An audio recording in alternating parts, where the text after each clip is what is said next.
사람을 만나고 나면 기분이 좋아지시나요? 아니면 말은 나눴는데 마음은 더 멀어진 느낌이 드시나요?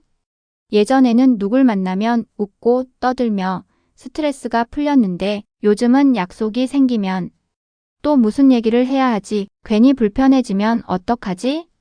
하는 생각부터 떠오릅니다. 혹시 나만 이런 걸까? 아니면 이게 나이 들면서 당연한 걸까요? 72세 이정숙 씨는 매달 며느리에게 먼저 안부 전화를 겁니다. 잘 지내지? 아들 밥은 잘 챙겨주고? 통화는 23분이면 끝납니다. 서로 정중하지만 딱히 감정이 오가는 건 없습니다. 끊고 나면 마음이 더 쓸쓸하다고 말합니다. 내가 혼자 할 말 다 하고 끊은 것 같아요. 근데 또 연락 안 하면 내가 나쁜 사람 되는 기분이 들어서 어쩔 수 없이 하게 돼요. 그녀는 처음엔 관계는 지켜야 한다는 책임감으로 전화를 걸었다고 합니다. 자신은 시어머니에게 받지 못한 따뜻함을 며느리에게라도 주고 싶었거든요. 하지만 몇 년이 지나고 보니 그 대화는 늘 예의만 오가고 감정은 남지 않더랍니다. 대화라기보다는 보고를 받는 기분이었어요. 왜 이런 일이 생기는 걸까요? 그건 나이 들수록 관계 유지에 필요한 감정 에너지가 줄어들기 때문입니다. 예전엔 억지로라도 웃고 먼저 연락하고 기분 안 좋을 때도 괜찮은 척 할 수 있었죠. 하지만 지금은요, 그 모든 행동 하나하나가 너무 많이 소모됩니다. 심리학에서는 이걸 정서 자원 고갈이라고 부릅니다. 감정도 에너지입니다. 웃어야 하고 배려해야 하고 긴장해야 하는 모든 순간은 우리가 가진 감정 에너지를 서서히 깎아먹습니다. 젊을 땐 이런 감정 연료가 충분히 공급됐습니다. 친구를 만나고 나면 되려 기분이 좋아지고 수다 떠는 시간이 스트레스를 풀어주는 시간이기도 했죠. 하지만 50대, 60대를 지나 70대가 되면 이 감정 에너지의 회복 속도가 점점 느려집니다. 이제는 단 한 번의 통화, 단 한 번의 식사 자리에도 하루치 감정 연료가 다 소진되는 느낌이 드는 거죠. 게다가 나이가 들면 사람들과의 관계에서 진심이 줄어드는 시기가 찾아옵니다. 예전엔 기대도 있었고 그 관계에서 바라는 것도 있었어요. 이 친구가 날 챙겨주길, 이 며느리가 날 진심으로 이해해주길. 그런데 점점 기대가 사라지면 그 관계는 예의로만 이어집니다. 감정은 빠지고 절차만 남게 되는 거죠. 그렇게 관계는 존재하지만 마음은 점점 말라갑니다. 그러면 우리는 만나는 게 싫어지거나 만나도 더 피곤해지고 결국 점점 사람을 피하게 됩니다. 사람이 싫어진 게 아닙니다. 가짜 감정에 내가 너무 지쳤기 때문입니다.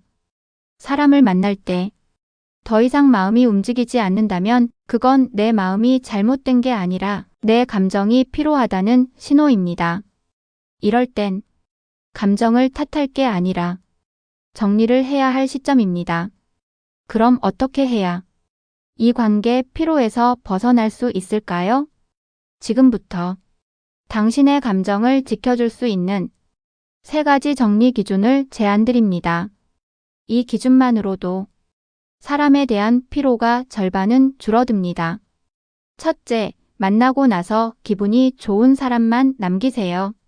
생각보다 많은 사람들이 만날 땐 괜찮았는데 헤어지고 나면 기분이 이상하다는 말을 합니다. 말이 잘 통해도 식사 자리가 즐거워도 돌아오는 길에 마음이 무거워진다면 그건 감정이 맞지 않는 관계입니다. 반대로 말을 많이 나누진 않았는데 괜히 편안하고 헤어지고 나서 참 좋았다는 생각이 드는 사람이 있습니다. 이정숙 씨는 이런 사람을 말없이 위로되는 사람이라고 표현했죠. 그런 사람은 남겨두세요. 우리에게 필요한 관계는 말 많은 사람이 아니라 기분이 가벼워지는 사람입니다. 둘째, 진심 없는 관계는 3개월만 쉬어보세요. 모임에 늘 참석하지만 정작 대화는 겉돌기만 하는 모임. 명절마다 연락은 하지만 마음이 하나도 오가지 않는 친척. 이런 관계는 해야 하니까 하는 관계입니다. 이제는 하지 않아도 되는 이유를 생각해 볼 시점입니다. 이정숙 씨는 어느 날 며느리에게 일부러 연락을 1달 넘게 하지 않았습니다. 그냥 조용히 기다려봤어요. 그랬더니 며느리가 어느 날 먼저 전화를 했고 의외로 더 따뜻하게 말을 건넸다고 합니다. 며느리도 내가 먼저 연락하는 걸 당연한 일로 생각하고 있었나 봐요. 잠깐 멈췄더니 서로가 진짜로 필요한 말을 하게 됐어요. 관계란 잠깐의 침묵이 오히려 진심을 더 드러나게 할 수도 있습니다. 3개월. 그 정도 거리라면 마음도 관계도 한 번쯤 숨 고르기에 충분한 시간입니다. 셋째, 침묵이 편한 사람을 옆에 두세요. 나이가 들수록 침묵이 불편한 관계는 감정 에너지를 많이 소비하게 됩니다. 침묵이 어색하지 않은 관계, 함께 있어도 말을 하지 않아도 되는 사이. 그건 말보다 신뢰가 많은 사이입니다. 이정숙 씨는 손주와 20분을 앉아 있으면서 단 한마디도 하지 않은 날을 떠올렸습니다. 그런데도 그 시간이 그렇게 따뜻하고 편안했답니다. 그냥 앉아 있었어요. 근데 이상하게 내가 필요하다는 느낌이 들었어요. 사람은요, 같이 있는 동안 계속해서 말하지 않아도 됩니다. 마음이 놓이는 관계, 그게 진짜 관계입니다. 이정숙 씨는 요즘 며느리에게 전화를 해야 할 일이 아니라 하고 싶을 때 하기로 마음먹었다고 했습니다. 대신 손주 사진 한 장, 짧은 메시지 하나를 가끔씩 조용히 보내는 걸로 바꿨습니다. 그랬더니 오히려 마음이 더 편해졌고 며느리도 부담 없이 더 자주 연락을 해왔답니다. 그리고 어느 날 며느리가 직접 이런 말을 했다고 해요. 어머니, 요즘 문자 자주 안 오시니까 괜히 제가 생각나요. 손주 사진 보내주실 때마다 더 반가워요. 그 말을 들은 날 이정숙 씨는 오랜만에 마음을 울리는 따뜻한 감정을 느꼈다고 했습니다. 사람은 줄었지만 나는 더 나다워졌어요. 그녀는 조용히 이렇게 말했습니다. 사람이 줄어든 게 아닙니다. 우리 안에 불필요한 관계가 정리되고 있는 중입니다. 예전엔 사람을 많이 아는 것이 인맥이고 성공이라고 생각했지만 이제는 내 감정을 해치지 않는 관계 하나가 더 소중하다는 걸 깨닫는 시기입니다. 우리는 지금 늦게나마 나를 지키는 방법을 배우고 있는 중입니다. 그러니까 괜찮습니다.